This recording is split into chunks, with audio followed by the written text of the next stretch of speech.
কোনোদিন দুনিয়াতে তোমার মায়ের সাথে দেখা হবে না, দেখা হবে জান্নাতে। যাও যায়েদ, মায়ের সাথে দেখা করে আসো। যায়েদ ইবনে হারেসা ডাক দিয়া বলে, ওগো আল্লাহর নবী, আমি তো আপনার পালক পুত্র, আপনি হলেন আমার পিতা, আর আমার মা আম্মাজান আয়েশা তো এখানেই আছে, আমার তো আর যাবার দরকার নাই। তার চাইতে আমি একটু আমার তরবারিটা ধার দিই। আল্লাহর নবী, বিশ্ব নবী রহমাতুল লিল আলামিন সমস্ত সাহাবীদেরকে মসজিদে নববীতে ডাকলেন। আল্লাহর নবী সাহাবীদেরকে ডেকে বললেন, ও সাহাবীরা, দেখো তোমাদের ভাইকে রোমানরা হত্যা করে লাশ মদিনায় পাঠিয়ে দিয়েছে।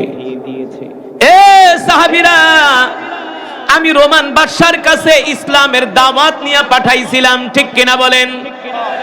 ইন্নাদ দীনা ইনদাল্লাহিল ইসলাম, আল্লাহ তাআলার কাছে মনোনীত ধর্ম হলো ইসলাম। আল-ইয়াওমা আকমালতু লাকুম দীনাকুম ওয়া আতমামতু আলাইকুম নি'মাতি ওয়া রাদিতু লাকুমুল ইসলাম দীনা। একমাত্র কমপ্লিট জীবন ব্যবস্থার নাম হলো ইসলাম। আল্লাহু আকবার। আল্লাহর নবী বলেন, এ সাহাবীরা, তোমাদের ভাইকে রোমানরা নির্মমভাবে শহীদ করে তার লাশকে মদিনাতে পাঠিয়ে দিয়েছে। তোমার ভাইদেরকে রোমানরা নির্মমভাবে হত্যা করেছে। তোমাদের এই ভাইয়ের লাশ দেখার পরে তোমরা কি সিদ্ধান্ত নিবা? এখানে শুধু তোমার ভাইকেই হত্যা করা হয় নাই, তোমাদের রবকে, আমাদের রব আল্লাহ তাআলাকে, আমাকে অপমান করা হয়েছে, ঠিক কিনা বলেন? এই কথা শোনার পরে হযরত সাহাবায়ে কেরাম গর্জে উঠলেন আর বললেন, ওগো আল্লাহর নবী, রোমানরা পৃথিবীর সুপার পাওয়ার হতে পারে, আমাদের চাইতে তাদের সৈন্য বেশি থাকতে পারে, অস্ত্র বেশি থাকতে পারে, অর্থের দিক থেকে রোমানরা এগিয়ে থাকতে পারে।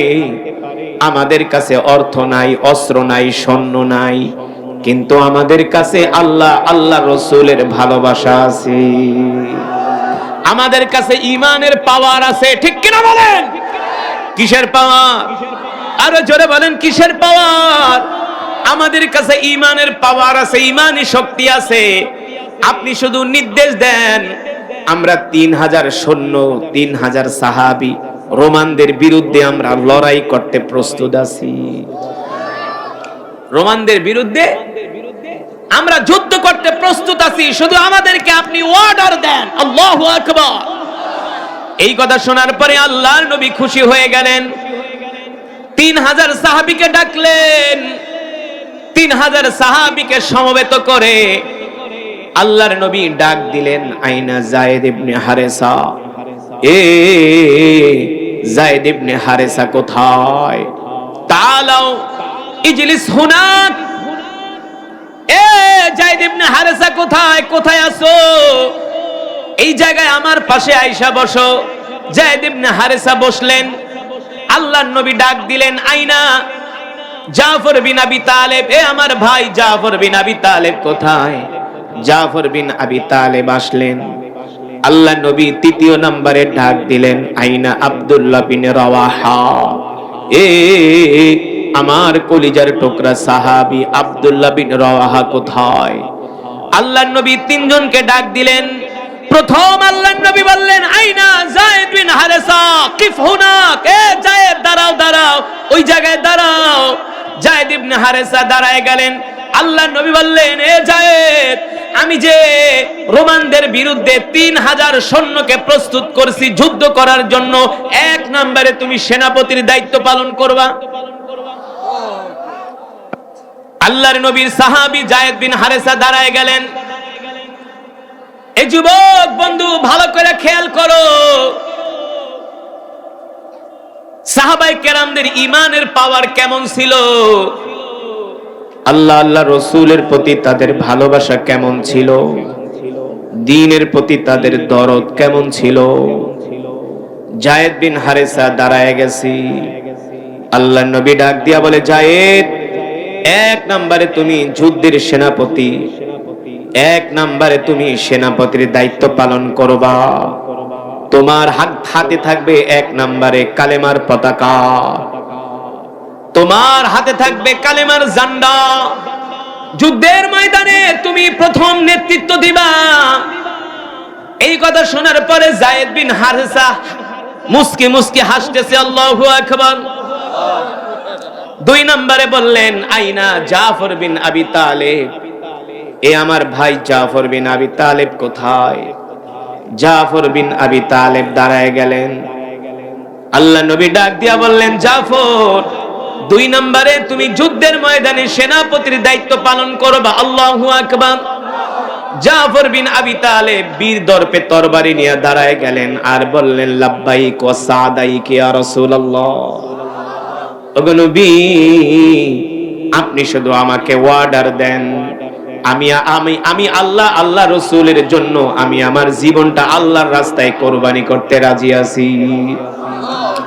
3 নম্বরে আল্লাহর নবী ডাকলেন, আইনা আব্দুল্লাহ বিন রাওয়াহা, এ আমার ভাই, এ আমার সাহাবী আব্দুল্লাহ বিন রাওয়াহা কোথায়? আব্দুল্লাহ বিন রাওয়াহা দাঁড়ায় গেলেন। 3 জন সাহাবী এক সিরিয়ালে দাঁড়ানো। একজন সাহাবী আর একজন সাহাবীকে বলে, বন্ধু, এতদিন পর্যন্ত আমরা যতগুলা যুদ্ধ করছি, প্রত্যেকটা যুদ্ধের সেনাপতি ছিল একজন। কয়জন? জোরে বলেন। প্রত্যেকটা যুদ্ধের সেনাপতি ছিল একজন, কিন্তু আল্লাহর নবী আজকে যুদ্ধের ময়দানে 3 জন সেনাপতির নাম ঘোষণা করছি।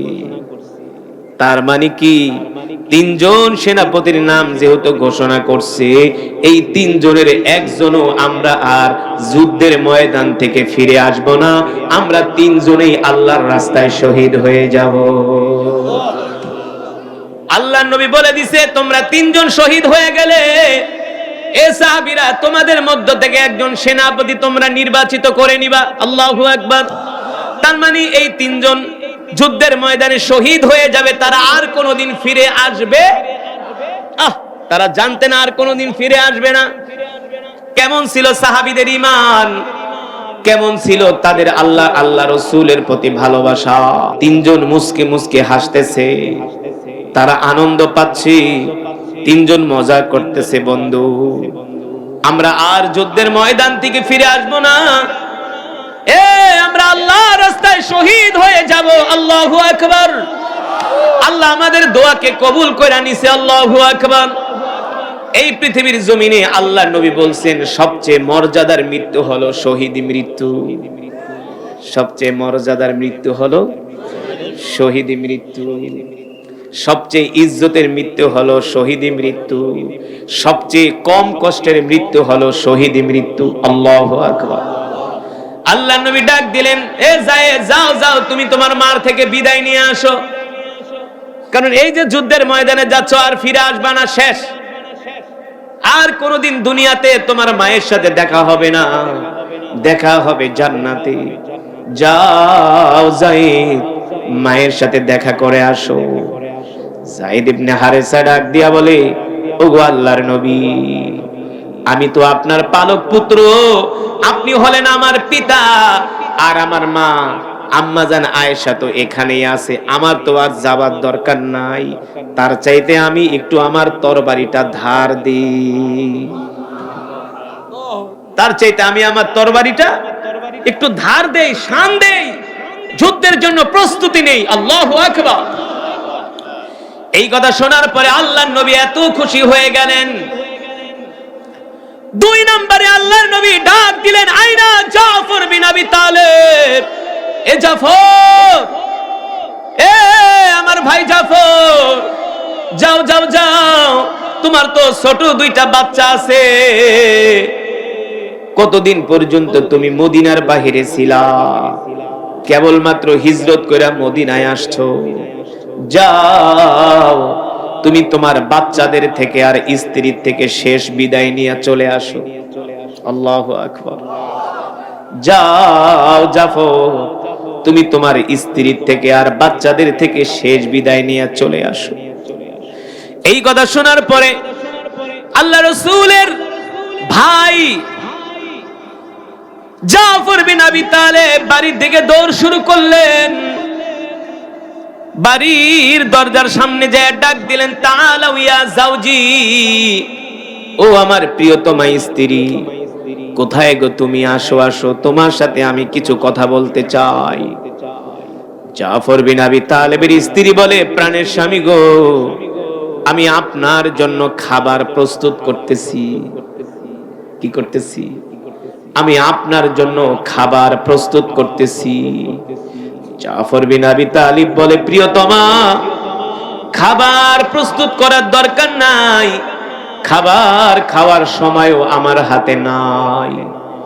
জাফর বিন আবি তালেবের স্ত্রী ডাক দিয়া বলে, প্রাণের স্বামী গো, কেন কেন আপনি কি আমার উপরে রাগ করছেন? কতদিন পরে আপনি বাড়িতে আসছেন, মদিনার বাহিরে ছিলেন, আমি অনেক শখ করে আপনার জন্য রান্না করতেছি, আমি আমার হাত দিয়ে আপনাকে খাবার খাইয়ে দিব। জাফর বিন আবি তালেব ডাক দিয়া বলে, প্রিয়তমা, খাবার খাওয়ার সময় আমার হাতে নাই। আল্লাহর নবী যুদ্ধের ময়দানে 2 নম্বরে আমার নাম ঘোষণা করছে, 2 নম্বরে আমি সেনাপতির দায়িত্ব পালন করব। আমার আগে একজন, আমার পরে একজন, আমি হলাম মাঝখানে।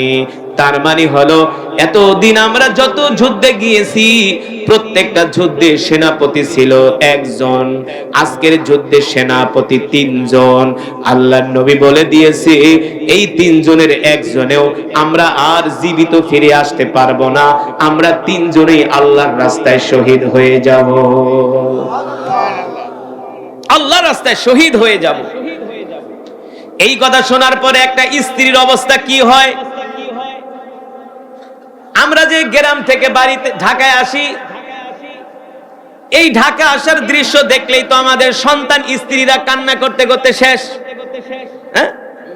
আধা কিলোমিটার পর্যন্ত আগায় দেয়, অটোতে উঠায় দেয়, ব্যাগটাই না দেয়, ঠিক কিনা বলেন?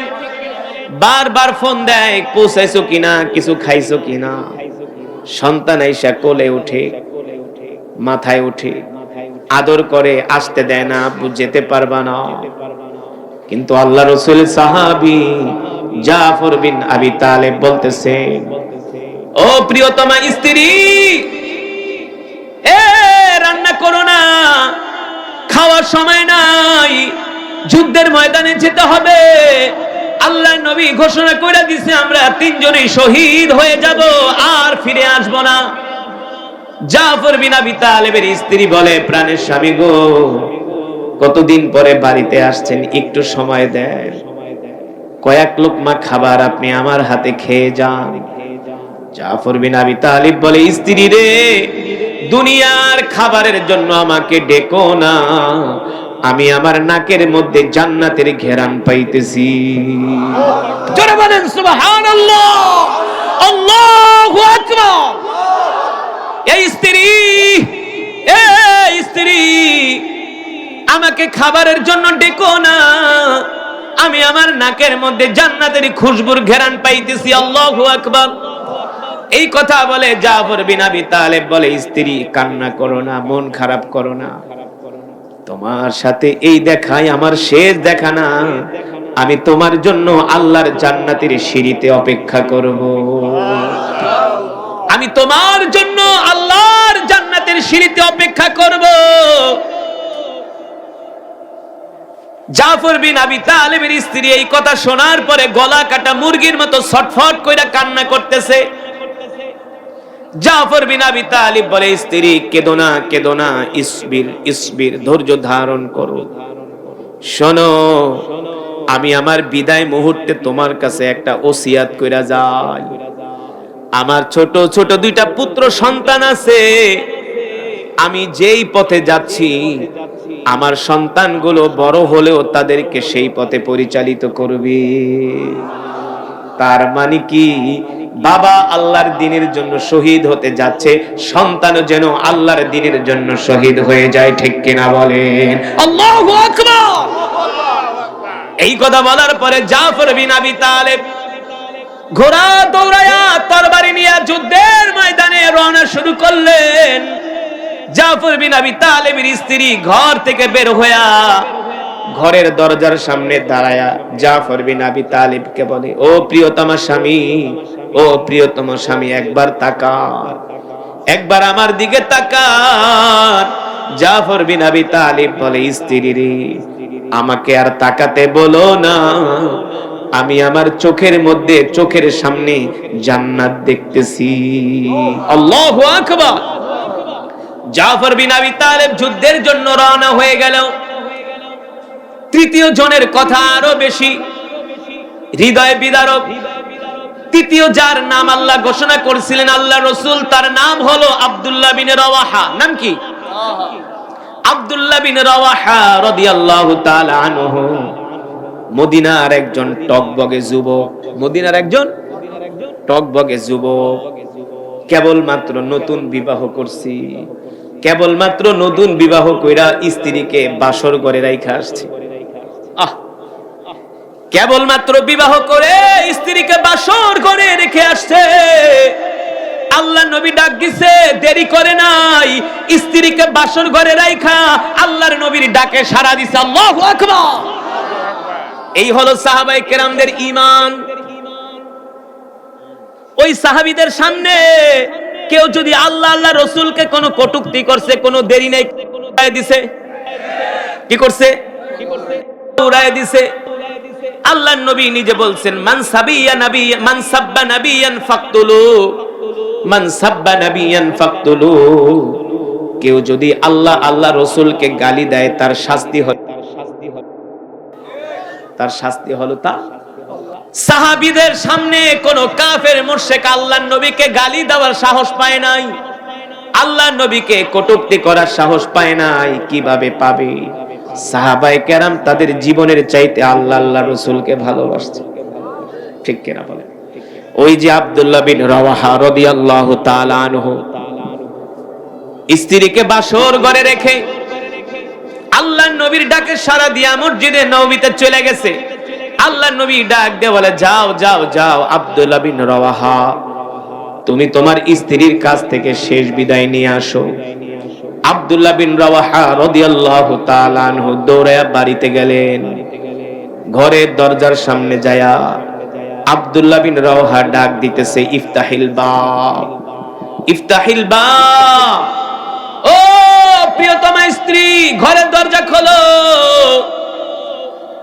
আব্দুল্লাহ বিন রাওয়াহার স্ত্রী ঘরের দরজা খুইলা দিলেন।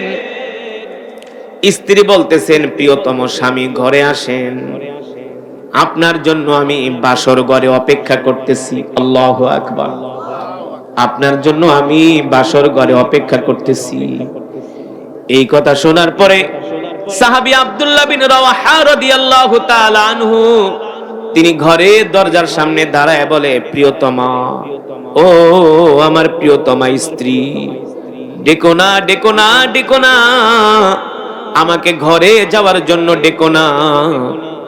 আব্দুল্লাহ বিন রাওয়াহার স্ত্রী বলতেছে, কেন গো প্রাণের স্বামী, আমি কি আপনার মনে কোনো কষ্ট দিয়েছি কিনা?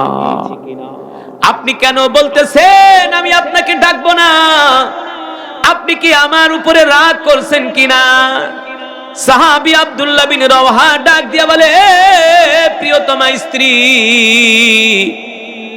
না না না, আমি তোমার উপর কোনো রাগ করি নাই, কেবল তো তোমাকে আমি বিবাহ করে বাড়িতে আনলাম, তুমি তো হলে আমার নববধূ। তাহলে স্ত্রী বলে, আমাকে কেন নিষেধ করতেছেন? আপনাকে আমি ঘরে আসার জন্য ডাকবো না।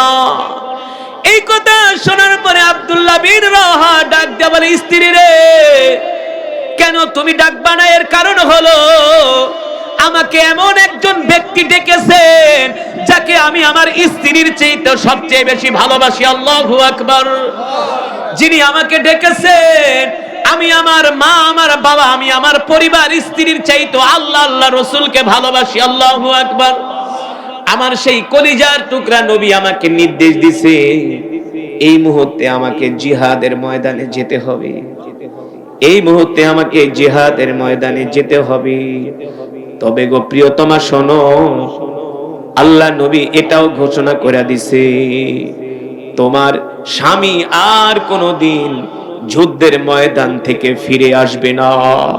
তোমার স্বামী যুদ্ধের ময়দানে শহীদ হয়ে যাবে। তোমার স্বামীর সাথে এই দুনিয়াতে আর কোনোদিন সাক্ষাৎ হবে না। তোমার স্বামীর সাথে এই দুনিয়ার জমিনে আর কোনোদিন সাক্ষাৎ হবে না।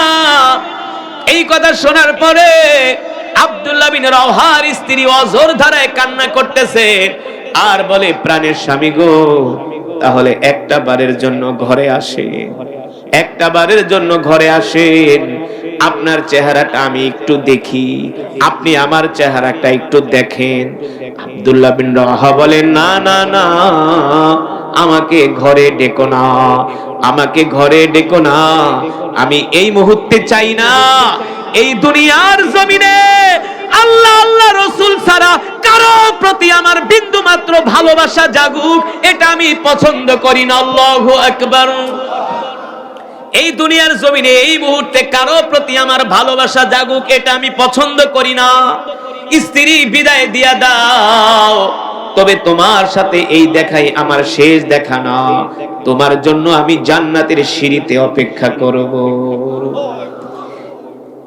আব্দুল্লাহ বিন রাওহার স্ত্রী বলতেছে, ও প্রাণের স্বামী, আমি হলাম মদিনার সবচেয়ে সুন্দরী কন্যা, আমাকে বলা হয় হুরে মদিনা, আমাকে বলা হয় হুরে মদিনা।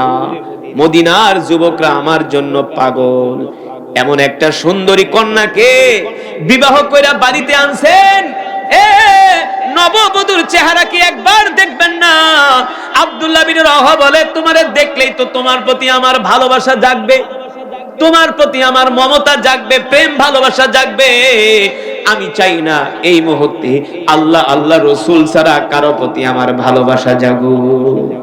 স্ত্রী, কষ্ট পেও না, আমাকে বিদায় দিয়া দাও, তোমার জন্য আমি জান্নাতের সিঁড়িতে অপেক্ষা করব। আল্লাহু আকবার।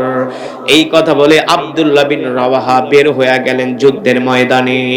এবার 3000 সাহাবী সহ, 3 জন সেনাপতি সহ স্বয়ং আল্লাহর নবী সানাওয়াতুল ওয়াদা পর্যন্ত 3000 সাহাবীকে আগায় দিলেন। 3000 সাহাবী জর্দানের সীমান্তবর্তী এলাকায় যায় সাহাবীরা একটা তাবু গাড়লেন রোমানদের সাথে লড়াই করার জন্য। রোমানরা গোয়েন্দা পাঠালো, যাও যে দেখো মুহাম্মাদের বাহিনীতে সৈন্য সংখ্যা কত। এবার রোমান গোয়েন্দারা আইসা দেখলো মুসলমানদের সৈন্য সংখ্যা মাত্র 3000। কয় হাজার? আর রোমানদের সৈন্য সংখ্যা হলো 1.5 লাখ। কয় লাখ? কই 1.5 লাখ, আর কই হলো 3000। এবার কোন বর্ণনায় আসছে শুধু 1.5 লাখ না, রোমানদের সৈন্য সংখ্যা ছিল 1 লাখ।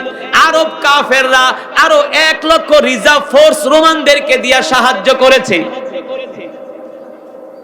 1 লক্ষ রিজার্ভ ফোর্স রোমানদেরকে দিয়া সাহায্য করছে। কোন বর্ণনায় আসছে 2 লাখ, কোন বর্ণনায় আসছে 3 লাখ। ওই 2 লক্ষ 3 লক্ষ রোমানদের বিরুদ্ধে মাত্র 3000 মুসলিম সেনাবাহিনী দাঁড়ায় গেছে। আল্লাহু আকবার। মদিনা থেকে শুনে আসছে রোমানদের সৈন্য সংখ্যা হবে 1 লাখ। যুদ্ধের ময়দানে আয়েশা শুনে এখন রোমানদের সৈন্য সংখ্যা 3 গুণ, 3 লাখ হয়ে গেছে। আরব কাফেররা তাদেরকে রিজার্ভ সৈন্য দিয়া রোমানদেরকে সাহায্য করছে। মুসলমানদেরকে তো কেউ সাহায্য করে নাই, আল্লাহ ছাড়া মুসলমানের কেউ নাই। সাহাবীরা মিটিং এ বসছে, কি করা যায়। মদিনা থেকে সৈন্য আসলাম, রোমান সৈন্য সংখ্যা 1 লাখ, এখন আয়েশা দেখি 2 লাখ। আবার শুনতেছি রোমানদের নাকি আরো সৈন্য দিয়া সাহায্য করবে। এই অবস্থায় আমরা যুদ্ধের ময়দানে কি করতে পারি? আল্লাহর নবীকে অবগত করা দরকার। যায়েদ ইবনে হারেসা, আব্দুল্লাহ বিন রাওয়াহা, জাফর বিন আবি তালেব দাঁড়ায় গেলেন।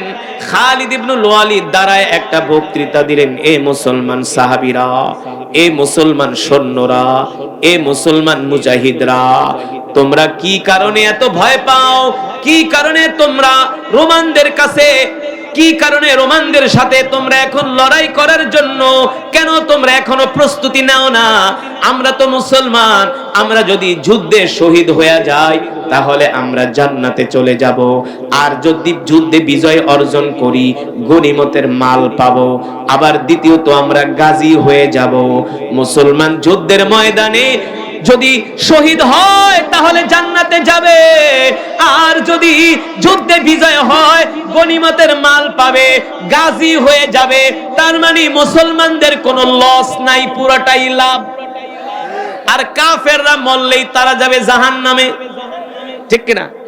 আমরা যদি শহীদ হই সাথে সাথে জান্নাতে যাব, আর যদি গাজী হই, যুদ্ধে যদি জিতি, তাহলে গনিমতের মাল পাবো, আমাদের বিজয় অর্জন হবে, আমরা গাজী হয়ে যাব। তার মানে এখানে আমাদের কোনো লস নাই। আর কাফেররা যদি আমাদের সাথে যুদ্ধের ময়দানে পরাজিত হয়, ওরা জাহান্নামে চলে যাবে। সুতরাং এত চিন্তা করার দরকার নাই। আসো আসো আমরা যুদ্ধের ময়দানে রোমানদের সাথে লড়াই করার জন্য প্রস্তুতি নেই। আল্লাহু আকবার। এই ভাষণ শুনে 3000 সাহাবী অস্ত্র নিয়ে দাঁড়ায় গেল, আর বলল, সেনাপতি আমাদেরকে অর্ডার দাও, এক বিন্দু রক্ত থাকতেও আমরা যুদ্ধের ময়দান থেকে পালিয়ে যাব না। আল্লাহু আকবার। আমরা রোমানদের বিরুদ্ধে লড়াই করব। ইতিহাস বলে মাত্র 3000 মুসলিম মুজাহিদ বাহিনী 2 লক্ষ রোমানদের বিরুদ্ধে যুদ্ধের ময়দানে দাঁড়ায় গেলেন। সুবহানাল্লাহ। প্রথম যুদ্ধের নেতৃত্ব দিলেন যায়েদ ইবনে হারেসা। যায়েদ ইবনে হারেসা ঘোড়া দৌড়ায়া রোমানদের সৈন্যের মধ্যে ঢুকে গেলেন, তাদের তাঁবুর মধ্যে ঢুকে গেলেন।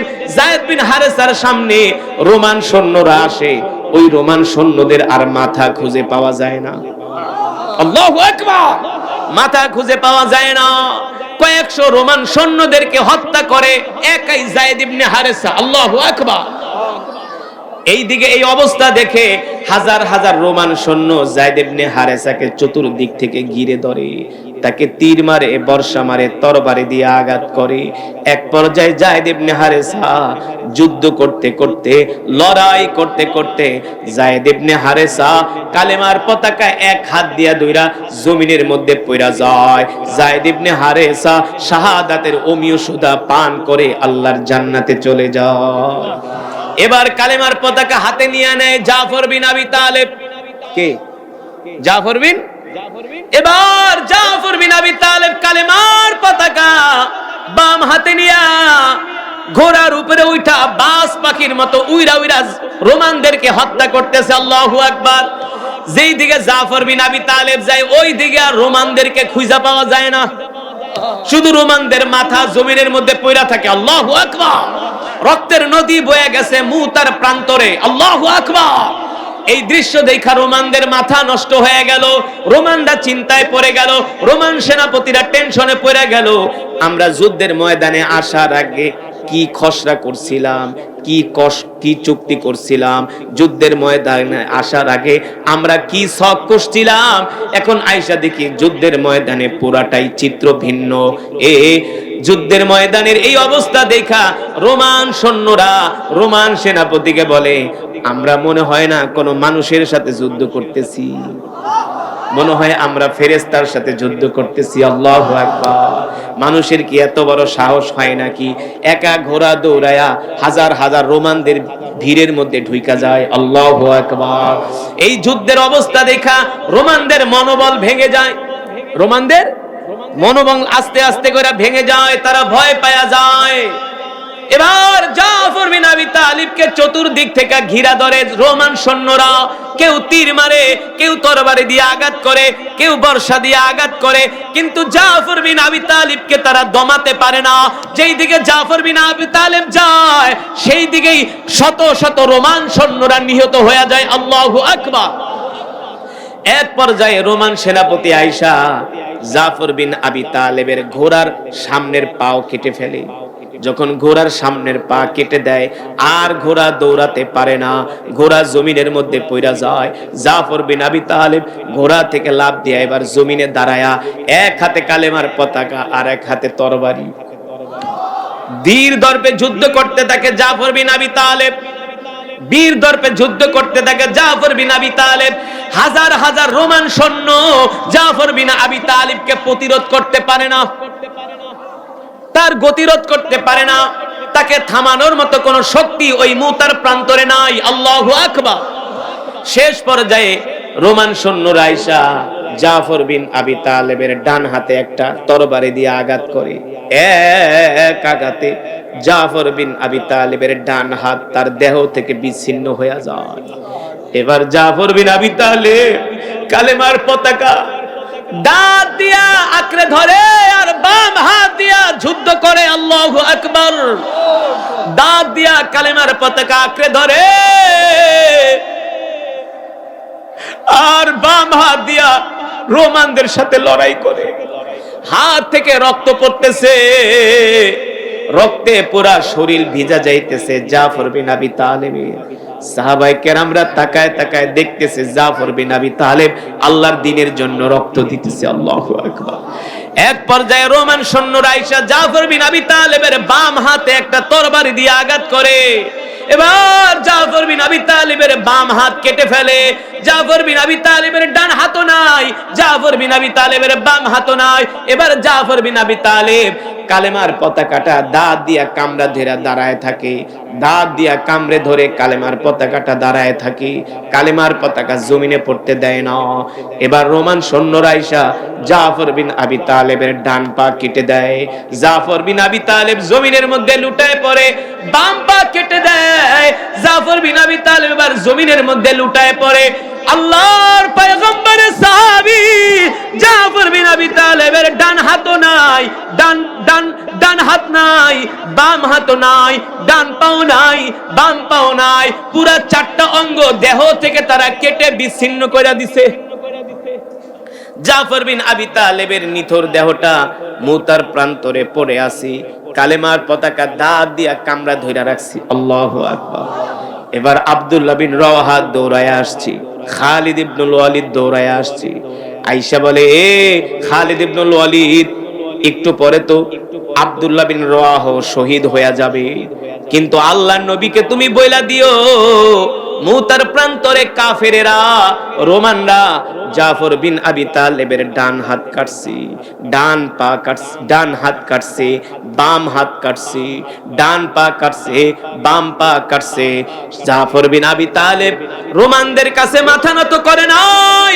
শেষ পর্যন্ত জাফর বিন আবি তালেব আল্লাহর জমিনে দ্বীন কায়েমের জন্য জিহাদ করে গেছে, লড়াই চালায় গেছে। আল্লাহু আকবার। জাফর বিন আবি তালেব কালেমার পতাকা দাঁত দিয়ে আঁকড়া ধইরা রাখছে, কালেমার পতাকাকে জমিনে পড়তে দেয় নাই। আল্লাহ নবীকে বইলা দিও জাফর বিন আবি তালেব মৃত্যুর আগ পর্যন্ত কালেমার পতাকাকে অপমান করতে দেয় নাই। আল্লাহু আকবার। এই কথা শোনার পরে যুদ্ধের ময়দানে সমস্ত সাহাবীরা ঝরঝর করে সকলের চোখের পানি পড়তেছে, কান্নার রোল পড়া গেছে। জাফর, আজকে তুমি যুদ্ধের ময়দানে যে নজরানা পেশ করলা, এই নজরানা পৃথিবীর ইতিহাসে ভাস্বর হয়ে থাকবে, ঠিক কিনা বলে? এবার জাফর বিন আবি তালেব যখন শহীদ হয়ে যায়, জিব্রাইল আমিন আল্লাহর নবীর কাছে যায়, বলে, গো আল্লাহর নবী, একটু আগে আপনার ভাই জাফর বিন আবি তালেব মুতার প্রান্তরে শহীদ হয়ে গেছে। আল্লাহু আকবার। জাফর বিন আবি তালেবের দুই হাত দুই পা রোমানরা কেটে ফেলছে, তারপরও জাফর বিন আবি তালেব রোমানদের সামনে মাথা নত করে নয়। এই কথা শোনার পরে আল্লাহর নবী দৌড়ায়া জাফর বিন আবি তালেবের বাড়িতে গেছি। জাফর বিন আবি তালেবের ছোট ছোট দুইটা বাচ্চা দৌড়ায় আসছি।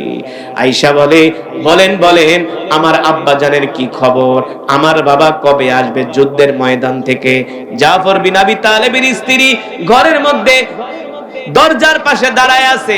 আল্লাহর নবী ডাক দিয়া বলে, জাফরের স্ত্রী, শোনো শোনো শোনো, মন খারাপ করো না, কষ্ট পায়ো না। একটু আগে তোমার প্রিয়তম স্বামী আল্লাহর জমিনে দ্বীন কায়েমের জন্য জাফর শহীদ হয়ে গেছে। কষ্ট পায়ো না, জাফর শহীদ হয়ে গেছে। তোমার সাথে এই দুনিয়াতে আর কোনোদিন দেখা হবে না, আর কোনোদিন দেখা হবে না। এবার এই কথা বলার পরে জাফর বিন আবি তালেবের স্ত্রী গলা কাটা মুরগির মতো ছটফট করতেছে। আল্লাহর নবী ডাক দিয়া বলে, জাফরের স্ত্রী, কান্না করো না, আমি আমার ভাই জাফরকে দেখেছি জান্নাতের মধ্যে, সে পাখি হয়ে উঠতেছে। জোরে বলেন আল্লাহু আকবার। জাফর বিন আবি তালেব যেদিন শহীদ হয়ে যায়, ওই দিন রাতে সাহাবীরা স্বপ্ন দেখে জাফর বিন আবি তালেব জান্নাতের মধ্যে পাখি হয়ে উঠতেছে। সাহাবীরা প্রশ্ন করে, ভাই ও ভাই জাফর, তোমার তো সৌভাগ্য, তুমি যে জান্নাতের মধ্যে পাখি হয়ে উঠতেছো, ডানা কোত্থেকে পাইলা? জাফর বিন আবি তালেব বলে, ভাই রে, কাফেররা আমার 2 হাত 2 পা কেটে ফেলেছে, আমি তো এখন আর হাঁটতে পারি না, চলতে পারি না, এই কারণে আল্লাহ তাআলা আমার 2 বাহুতে 2টা পাখা লাগায়া দিছে, আর এই পাখা দিয়া উইরা উইরা আমি জান্নাতের নেয়ামতগুলো দেখতেছি। আল্লাহু আকবার, জোরে বলেন আল্লাহু আকবার। মুসলমান, আল্লাহ রাসূলের সাহাবীদের সামনে কেউ ইসলামকে নিয়ে কটূক্তি করার সাহস পায় নাই, আল্লাহ রাসূলকে গালি দেওয়ার সাহস পায় নাই, আল্লাহর শানে রাসূলের শানে বেয়াদবি করার সাহস পায় না। কিন্তু এই ধার্মিক মুসলমানদের কারণে আল্লাহ তাআলা জমিনটাকে এখনো টিকায়া রাখছে। এই সমাজের 5% মুসলমানও নামাজ পড়ে না, কিন্তু এই জমিনে এমন কিছু আল্লাহওয়ালা আছে যারা রাত 3টার পরে ঘুমায় না, ঠিক কিনা বলেন? চোখের পানি ছেড়ে জাতির জন্য, দেশের জন্য, মুসলমানের জন্য দোয়া করে। এই যে বাংলাদেশে যতগুলো মাদ্রাসা আছে, কওমি মাদ্রাসা, হাফিজিয়া মাদ্রাসা, এই মাদ্রাসার ছাত্ররা কোনোদিন রাত 3টার পরে ঘুমায় না। ছোট ছোট বাচ্চারা উঠে উঠে গভীর রজনীতে তাহাজ্জুদের নামাজ পড়ে, তাহাজ্জুদের নামাজ পড়ে তারা কোরআন তেলাওয়াত শুরু করে দেয়। এই কোরআন তেলাওয়াতের কারণে, তাহাজ্জুদের কারণে আল্লাহ তাআলা এখনো আমাদের জমিনটাকে টিকিয়ে রেখেছেন, ঠিক কিনা বলেন? কিন্তু আমরা যদি বারবার সীমা লঙ্ঘন করতেই থাকি তাহলে কিন্তু আল্লাহর গজব আসবে। যখন গজব আসে তখন কিন্তু অলির গায়েও লাগে, লাগে কি লাগে না? কওমে লূত একটা সম্প্রদায় ছিল যারা জিনা করত, ব্যভিচার করত, গান বাজনা করত, অশ্লীল কাজ করত। আল্লাহ তাআলা জিবরাইলকে পাঠিয়ে দিলেন, ফেরেশতাদেরকে পাঠিয়ে দিলেন, হে জিবরাইল যাও যাও, ওই যে কওমে লূতেরা তারা সমকামিতা করে, জিনা করে, ব্যভিচার করে, হারাম কাজ করে, অশ্লীলতা করে, ওই জমিনটাকে তোমরা উল্টায়া দাও, মাটির ভিতরে ডাবায়া দাও। ফেরেশতারা এসে বলেছিল, আল্লাহ ওই জমিনটাকে যে উল্টায়া দিব, জমিনের মধ্যে তো ভালো মানুষও আছে। আল্লাহ তাআলা বলে, জমিনের মধ্যে যে ভালো মানুষ আছে, ভালো মানুষ সহ ওই জমিনটা উল্টায়া দাও, ঠিক কিনা বলেন? তার মানে আযাব গজব আসলে কিন্তু অলির গায়েও লাগে, ঠিক কিনা বলেন? যদিও যারা আল্লাহর ওলি তারা যদি ওই ভূমিকম্পে মারা যেত, তারা শহীদ হয়ে যেত, জান্নাতি হয়ে যেত, কিন্তু যারা নাস্তিক মুরতাদ তারা কিন্তু চির জনমের জন্য ফি নারে জাহান্নাম খালিদিনা ফিহা আবাদা, জাহান্নামের অধিবাসী হয়ে যেত, ঠিক কিনা বলেন? আল্লাহর বান্দারা, ও যুবকেরা, আমার মূল কথা হলো আজকে আল্লাহকে গালি দেয়, আল্লাহ তাআলার শানে বেয়াদবি করে, আমরা ক্ষমতার জন্য আমরা তাদের পক্ষ অবলম্বন করি, কিন্তু এর কারণ হলো আমাদের ঈমানের পাওয়ার নাই। কিন্তু রাসূলের সাহাবীরা কেমন ছিলেন, আল্লাহর নবীর সাহাবীরা কেমন ছিলেন, কেমন ছিল তাদের ঈমানের পাওয়ার? আল্লাহর নবী, বিশ্ব নবী রাহমাতুল লিল আলামিন সেই 1450 বছর আগে মদিনা থেকে একজন সাহাবীকে পাঠিয়েছিলেন রোমের বাদশার কাছে। রোমের বাদশা হিরাক্লিয়াসের কাছে পাঠিয়েছিলেন আল্লাহর নবী একটা পত্র দিয়া, এ হিরাক্লিয়াস, আমি হলাম আল্লাহর পয়গম্বর মুহাম্মদ সাল্লাল্লাহু আলাইহি সাল্লাম, আমি আল্লাহ তাআলার নবী, আমি তোমাকে ইসলাম ধর্ম গ্রহণ করার জন্য আমি তোমাকে অফার দিচ্ছি, ইসলাম ধর্ম গ্রহণ করার জন্য আমি তোমাকে দাওয়াত দিতেছি, আমি আল্লাহর পয়গম্বর মুহাম্মদ সাল্লাল্লাহু আলাইহি সাল্লাম। আল্লাহর নবী এই পত্র নিয়ে রোমান বাদশা হিরাক্লিয়াসের কাছে একজন সাহাবীকে আল্লাহর নবী পত্র নিয়ে প্রেরণ করলেন। হিরাক্লিয়াস যখন আল্লাহর নবী পত্র পাইলেন, আল্লাহর নবীর পত্র পাওয়ার পরে হিরাক্লিয়াস আল্লাহ তাআলার নাম শোনার পরে হিরাক্লিয়াসের মাথা গরম হয়ে গেল। হিরাক্লিয়াস আল্লাহর নবীর চিঠিটাকে 2 টুকরা করে জমিনে ফেলে দিলেন।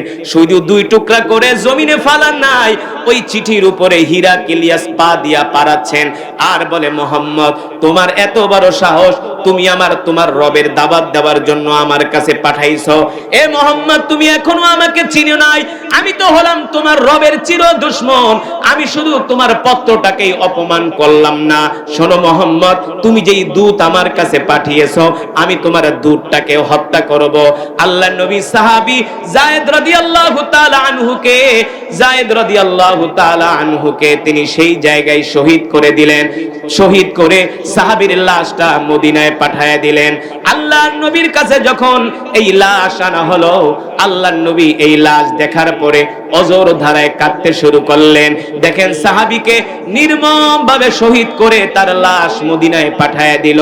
আল্লাহর নবী এই দৃশ্য দেখা সহ্য করতে পারলেন না। কিন্তু তৎকালীন 1450 বছর আগে সুপার পাওয়ার ছিলেন রোমানরা, সুপার পাওয়ার ছিলেন রোমান বাদশারা। সেই 1450 বছর আগে রোমানরা ছিল সুপার পাওয়ার, রোমানরা ছিল সুপার পাওয়ার। কিন্তু মুসলমানের অবস্থা ছিল দুর্বল, এতটা দুর্বল ছিল, রোমানদের সামনে কথা বলার মতো সাহস মুসলমানদের ছিল না। কিন্তু আল্লাহর নবীর সাহাবীকে হত্যা করা হয়েছে। তৎকালীন সেই সময়ও দূত হত্যা করা ছিল জঘন্যতম অপরাধ। তুমি যাই করো না কেন, কোনো দূত হত্যা করা যাবে না, এটা তখনকার আইনও ছিল। কিন্তু আইন লঙ্ঘন করে রোমান বাদশা হিরাক্লিয়াস আল্লাহর নবীর সাহাবীকে নির্মমভাবে শহীদ করলেন, লাশটা মদিনায় পাঠিয়ে দিলেন। কিন্তু রোমানরা সুপার পাওয়ার হলে কি হবে? আল্লাহর নবী, তিনি তো নবী, তিনি আল্লাহ ছাড়া কারো সামনে মাথা নত করেন না। আল্লাহর নবী সাহাবীদেরকে ডাকলেন, এ সাহাবীরা, তোমরা আসো মসজিদে নববীতে। 3000 সাহাবী মসজিদে নববীতে উপস্থিত হলেন। কয় হাজার? জোরে বলেন, কয় হাজার? 3000 সাহাবী মসজিদে নববীতে উপস্থিত হলেন। আল্লাহর নবী লা ইলাহা ইল্লাল্লাহ, লা ইলাহা ইল্লাল্লাহ, লা ইলাহা ইল্লাল্লাহ, লা ইলাহা ইল্লাল্লাহ, লা ইলাহা ইল্লাল্লাহ, লা ইলাহা। হুজুর কই? ও হুজুর, কালেকশনটা ভালো করে আলাম, তোমার আগে থাকবো, সব পেয়ে যাবো, ঠিক আছে। লা ইলাহা ইল্লাল্লাহ মুহাম্মাদুর রাসূলুল্লাহ। মুহাব্বতের সাথে পড়ি সাল্লাল্লাহু আলাইহি ওয়াসাল্লাম। শুনেন, একবার ইঞ্জিন স্টার্ট উঠলে ওই ইঞ্জিন যদি বন্ধ হয়ে যায়, একে তো শীতের দিন, বুঝেন নাই? শীতের দিনে এমনি ইঞ্জিন স্টার্ট উঠতে চায় না, একবার ওঠার পরে আবার যেহেতু বন্ধ হইছে, আপনারা উঠাউঠি করে না, তাহলে কিন্তু ইঞ্জিন একবারে ডাউন হয়ে যাবে। হ্যাঁ, ধৈর্য ধরে বসবেন তো ইনশাআল্লাহ। অল্প সময় বয়ান চলবে, আমরা একসাথে মোনাজাত দিয়ে বাড়িতে যাব ইনশাআল্লাহ। আল্লাহ তাআলা আমাদের তৌফিক দান করুন, বলি আমিন। আপনাদের ইমানের পাওয়ার আছে, অন্য মাহফিল হইলে লোক সব উঠা যেত, কিন্তু আপনাদের কলিজা পিপাসার্থ আছে আল্লাহর কোরআনের বয়ান শোনার জন্য, ঠিক কিনা বলেন? আল্লাহ তাআলা আপনাদের কলিজাকে পিপাসাকে নিবারণ করে দিবে ইনশাআল্লাহ। আল্লাহ তাআলা সকলকে কবুল করুন, বলি আমিন। যেটা বলছিলাম, আল্লাহর বান্দারা, সাহাবীদের ঈমান ছিল তাজা ঈমান, সাহাবীদের ঈমানের পাওয়ার ছিল। কিন্তু আমরা বাংলাদেশে 18 কোটি মুসলমান আছি, আমাদের ঈমানের পাওয়ার নাই, আমাদের মুসলমানের মুসলমানিত্ব নাই। যদি আমাদের ঈমানের পাওয়ারকে বাড়াতে হয়, মুসলমানের মুসলমানিত্বকে বাড়াতে হয়, তাহলে হযরত সাহাবায়ে কেরামকে অনুসরণ করতে হবে, ঠিক কিনা বলে? হযরত সাহাবায়ে কেরামদেরকে অনুসরণ করতে হবে। আল্লাহর নবী বলেছেন, মিন আসহাবিকান নুজুম ইক্তাদাইতুম ইহতাদাইতুম, তোমরা আমার সাহাবীদেরকে অনুসরণ করো, আমার এক একজন সাহাবী তোমাদের জন্য তারকা তুল্য, ঠিক কিনা বলে? এই কারণে আল্লাহর বান্দারা, আজকের মাহফিল থেকে আমি আপনাদেরকে উদাত্ত আহ্বান জানাবো, আসেন আমরা আল্লাহ রাসূলের আদর্শে আদর্শিত হই। হযরত সাহাবায়ে কেরাম রিদওয়ানুল্লাহি তাআলা আলাইহিম আজমাইন, যারা আল্লাহর নবীকে জীবন দিয়ে ভালোবাসছে, আল্লাহ রাসূলের জন্য তারা জীবন দিয়েছে, আমরাও সেই সাহাবীদের কাতারে শামিল হতে কে কে রাজি আছি? হাত উঠে আল্লাহকে দেখাই। লিল্লাহি তাকবীর। আল কোরআনের আলো, আল হাদিসের আলো, ইসলামের শত্রুরা হুঁশিয়ার সাবধান। মাশাআল্লাহ, হাত নামান, হাত নামান। কথাগুলো এই কারণে বললাম, আল্লাহ আল্লাহ রসুলকে নিয়ে যখন আল্লাহর জমিনে কটূক্তি করা হয়, এই কটূক্তির অবস্থা দেখা বুঝতে হবে যে এই কারণে আমরা সব সময় সোচ্চার থাকব। এটা আমাদের ইমানি দায়িত্ব। হযরত সাহাবায়ে কেরামদের মতো আমাদের ইমানের বলে বলিয়ান হয়ে, তাদের আদর্শে আদর্শিত হয়ে, তাদের আদর্শে আদর্শ গ্রহণ করে আল্লাহর জমিনে আল্লাহর দ্বীনের জন্য আমাদের প্রত্যেককে ইসলামের সৈনিকের ভূমিকা পালন করতে হবে। ঠিক কিনা বলেন? আল্লাহ তাআলা আমাদের সকলকে তৌফিক দান করুন বলি আমিন। হযরত সাহাবায়ে কেরামদের মতো ঈমান আল্লাহ আমাদেরকে দান করুন বলি আমিন। বসেন, ওঠাউঠি করবেন না, 2 মিনিটের ভিতরে মোনাজাত হয়ে যাবে। কেউ ওঠাউঠি করবেন না, বসেন বসেন বসেন। শোনেন, আজকের মাহফিলে এসে আপনারা খুশি নাকি বেজার? জোরে বলেন, খুশি নাকি বেজার? বলি আলহামদুলিল্লাহ। যদি খুশি হয়ে থাকেন তাহলে আপনারা একটু বিসমিল্লাহ বলে পকেটে হাত দেন। আপনাদের কাছে এখন কিছু ছাত্ররা যাবে। আপনারা এই মাহফিলের জন্য যে যা পারেন, যার যেমন এবিলিটি আছে, তৌফিক আছে, 500, 1000, 2000, 100, হ্যাঁ 50, যে যেমন পারেন মাহফিলের জন্য দান করেন। ওঠাটি করুন না, বসেন বসেন। আরে মোনাজাত দিয়া যান। হ্যাঁ, মোনাজাত দিয়া যান। বলেন,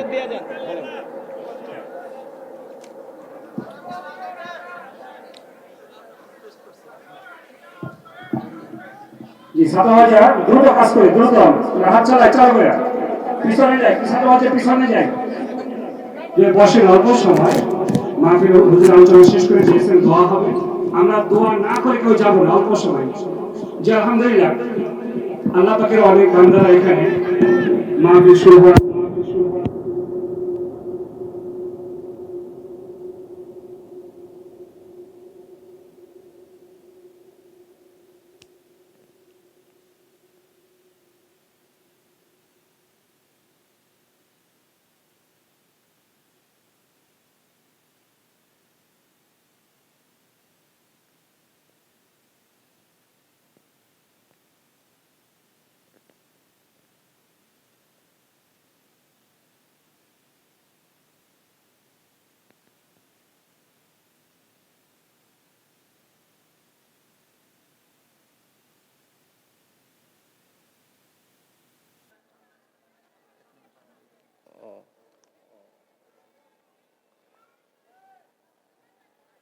আজকের মাহফিলে যিনি প্রধান অতিথি, তিনি চলে যাবেন। এই জন্য তিনি আপনাদের সামনে একটু সালাম বিনিময় করবেন। আপনারা ধৈর্য ধরে বসেন, কেউ ওঠাউঠি করবেন না প্লিজ। বসেন বড় ভাই, বসেন। বয়ান শেষ করে যান, অল্প সময় বয়ান হবে। প্রধান অতিথি তিনি ব্যস্ত মানুষ, তিনি একটু আপনাদের সামনে দোয়া নিয়ে সালাম বিনিময় করে তিনি যাবেন। আমরা কেউ ওঠাউঠি করব না। মজমাটা যেমন সুন্দর ছিল আমরা এই সৌন্দর্য বজায় রাখবো ইনশাআল্লাহ। সকলে আমরা একটু ধৈর্য সহকারে বসে ইনশাআল্লাহ।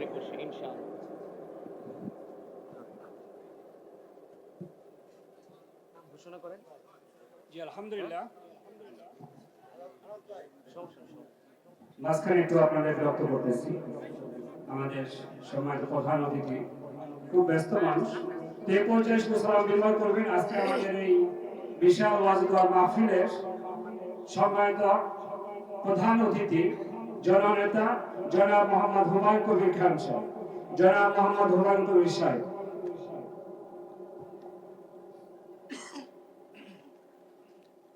বিসমিল্লাহির রহমানির রহিম। আজকের এই কালিয়াপুর বাজার জামে মসজিদ কর্তৃক আয়োজিত বার্ষিক ওয়াজ মাহফিলের সম্মানিত সভাপতি, সম্মানিত প্রধান বক্তা, বিশিষ্ট উলামায়ে ইকরাম, আমার সঙ্গে আগত সম্মানিত নেতৃবৃন্দ, প্রিয় মুসলিম ইকরাম, আসসালামু আলাইকুম। ওয়ালাইকুম ওয়ালাইকুম আসসালাম। আমি ক্ষমা চেয়ে নিচ্ছি আমাদের প্রধান বক্তা, উনি ওনার ইসলাম সম্পর্কে আলোচনা শুরু করেছেন, এর মাঝখানে কথা বলাটা এর একটা বেদবির সামনে, তারপরে ক্ষমা চেয়ে নিচ্ছি। আমি লম্বা করে আলোচনা করব।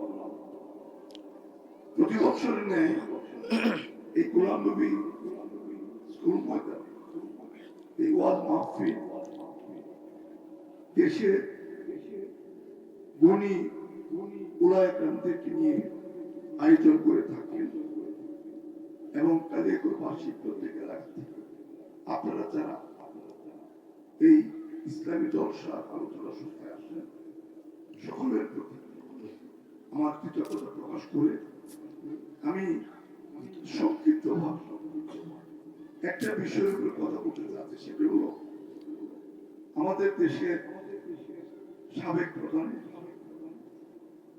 একজন দেশপ্রেমিক মানুষ, শহীদ রাষ্ট্রপতি জিয়াউর রহমানের ঘরণী, এবং তিনি নিজেও দেশের পরপর 3 বার সরকার প্রধান ছিলেন। উনি এই মুহূর্তে গুরুতর অসুস্থ অবস্থায় এবার কেয়ার হসপিটালে ভর্তি আছে। আমি ওনারই একজন রাজনৈতিক কর্মী হিসাবে আপনাদের কাছে শুধু দোয়া চাচ্ছি, আল্লাহ যাতে ওনাকে সুস্থ করে আমাদের মাঝে নিয়ে আসেন। আপনাদের কাছে দোয়াটা যে আজকের ওয়াজ মাহফিলের সফলতা কামনা করে আমি আমার আলোচনা শেষ করছি। সবাই ভালো থাকবেন। আল্লাহ হাফেজ। আসসালামু আলাইকুম ওয়া রাহমাতুল্লাহ।